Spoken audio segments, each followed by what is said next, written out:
왜냐면 나이가 들면 들수록 일을 하고 싶어도 마음처럼 쉽지가 않잖아요. 예, 사실 65세라고 말은 했지만 65세가 돼도 일할 수 있는 분들이 많이 있잖아요. 신체도 건강하신 분들이 많고. 그리고 또 일을 하다가 퇴직을 하시거나 하시면 몸이 근질근질할 것 같아요. 일하다가 한 1, 2주 쉬면은 그게 또 편한데 또 질린다니까요. 그렇죠. 옛날에는 이 일을 좀 해보고 싶었는데 라고 하는 분들도 있으실 테고 또 다른 걸로 보면 나는 이제 퇴직했지만 이런 걸로 돈을 좀 벌어야겠다 라고 하는 생각을 갖는 분들도 있으실 거란 말이에요.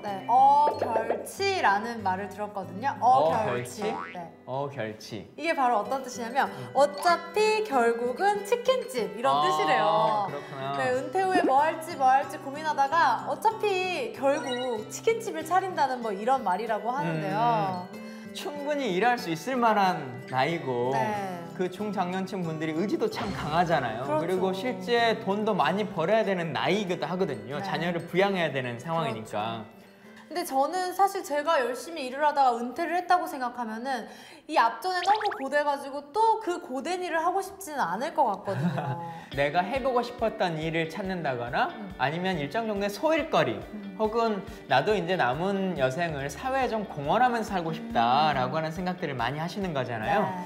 그래서 국가에서도 이 중장년층 분들, 그러니까 요즘은 신중년이라고 많이들 부르는데 신중년의 인생 3모작 기반 구축 계획이라고 하는 것을 마련하고 있대요. 신중년이라고 하는 단어를 국가가 이제 활용했다, 사용했다라고 하는 것에 좀 고민의 지점이 하나 있는 것 같아요. 뭐냐면 그동안은 노인 세대를 어떻게 할 것인가 라고 하는 고민을 했다라고 하면 신중년은 사실 노인 세대보다는 조금 더 젊은 그래서 이분들이 기본적으로 은퇴 이후에 바로 어떤 일을 할 것인가 라고 하는 고민의 지점부터 출발한다 라고 하는 것을 하나 아셔야 될 것 같고 그동안은 실업급여라고 하면 65세 이상의 분들은 받지 못했거든요. 근데 이제는 65세 이상의 분들 중에서도 실업급여를 신청해서 내가 재취업을 위해서 준비기간이 필요하다. 그러니 국가가 좀 지원해달라라고 하는 측면이 있을 때는 나이와 상관없이 국가가 지원하겠다라고 하는 선언이죠.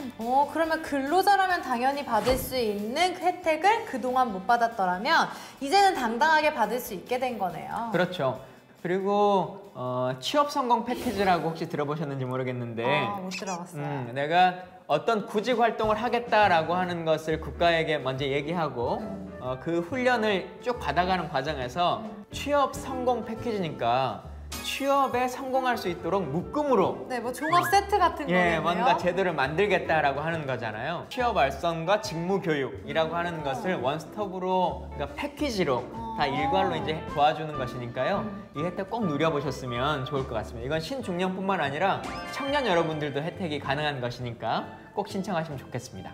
청년 고용할 때보다 노인분들이 오면 중장년층이 오면 좀 일을 잘 하지 못하지 않을까 일의 업무 능력이 떨어지지 않을까 일의 효율성이 좀 떨어지지 않을까라고 하는 고민도 있으실 것 같은데 그래서 국가가 1년간 월 60만 원씩 고용창출 장려금이라고 하는 것도 지원한다고 하니까요. 고용주들 분들도 다양한 업무 직종에 맞는 일이 있다라고 하면 신중년 분들을 활용하시는 것도 좋을 것 같습니다. 나중에 저도 그때가 되면 누릴 혜택들이니까 좀 빨리빨리 널리 더 확산됐으면 좋겠어요. 예.